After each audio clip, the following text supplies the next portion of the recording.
ভারতের পোল্ট্রি পণ্য নিষিদ্ধ সৌদিতে। ভারত ও ফ্রান্স সহ ৬টি দেশের মুরগি, ডিম সহ সব ধরনের পোল্ট্রি পণ্য আমদানি সাময়িকভাবে নিষিদ্ধ করেছে সৌদি আরব। বার্ড ফ্লু এর সংক্রমণ ঠেকাতে Saudi food and drug authority এমন সিদ্ধান্ত নিয়েছে বলে আরব নিউজের এক প্রতিবেদনে জানানো হয়েছে। এতে আরও বলা হয়েছে, এসএফডিএ গত বুধবার এ নিষেধাজ্ঞা জারি করলেও গত বৃহস্পতিবার থেকে তা গণমাধ্যমে জানানো হয়েছে। এসএফডি এর বিজ্ঞপ্তিতে বলা হয়েছে, এশিয়া এবং ইউরোপের ৬টি দেশের বিভিন্ন রাজ্য এবং অঞ্চল থেকে পোল্ট্রি মাংস, ডিম, পোল্ট্রি সংশ্লিষ্ট পণ্য এবং এর সংশ্লিষ্ট অন্যান্য উপাদান আমদানিতে সাময়িক নিষেধাজ্ঞা জারি করা হলো। এ তালিকায় থাকা দেশগুলো হলো Hungary, Ukraine, Poland, Netherlands, France ও ভারত। এতে আরও বলা হয়েছে, নিষেধাজ্ঞার তালিকায় থাকা অঞ্চলগুলো বার্ড ফ্লু সংক্রমিত নয় এমন সার্টিফিকেট না পাওয়া পর্যন্ত ওসব দেশ থেকে পোল্ট্রি পণ্য আমদানি বন্ধ থাকবে।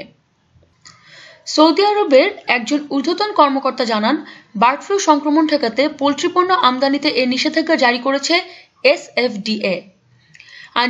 আমদানি নিষিদ্ধের তালিকায় 5টি দেশই ইউরোপের অন্তর্ভুক্ত। এশিয়া অঞ্চল থেকে শুধু ভারতকে এ তালিকায় রাখা হয়েছে। শুধু রোগের সংক্রমণ ঠেকাতেই এই সিদ্ধান্ত নেওয়া হয়েছে বলে জানিয়েছেন তিনি। বার্ড ফ্লু সংক্রমিত নয়, সার্টিফিকেট পাওয়া গেলেই এই নিষেধাজ্ঞা প্রত্যাহার করা হবে।